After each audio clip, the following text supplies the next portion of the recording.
আমাৰ খেতাত যে কিবা অকমান লাগি থাকিলে কেৰাহীৰ কামত মাৰে যে টিকটিকে এৰুৱাবলৈ সেইগৰাকীক কৈছে টিকটিকি ৰান্ধনী আৰু সেই ৰান্ধনীগৰাকী কিন্তু ভাল ৰান্ধনী নহয়।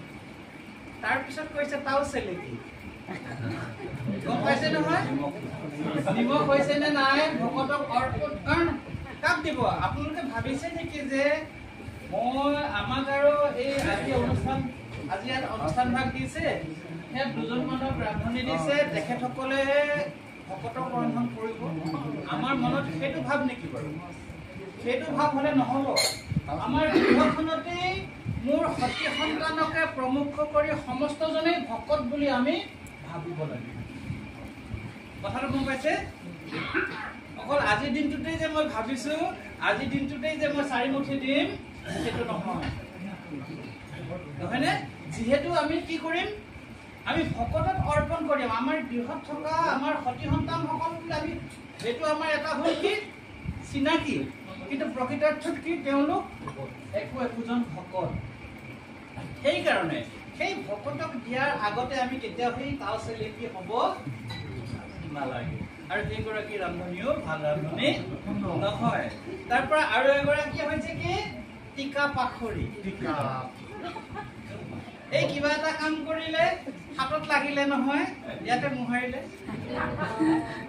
বুজি পাইছে? এনেকে মোহাৰ পাছত আকৌ সেইখন হাতে গৈ পিনে আকৌ লৰালেগে নহয়, তাও মাৰি ধৰিলে বা খেতা ধৰিলে বা কিবা কিবি কৰ্মখিনি কৰিলে। তাৰমানে কি হ'ল কথাষাৰ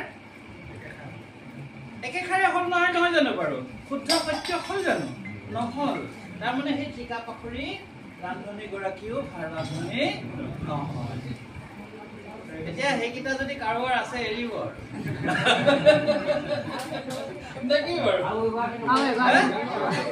আৰু এগৰাকী সেইগৰাকী হৈছে বক ডিঙি। বক ডিঙি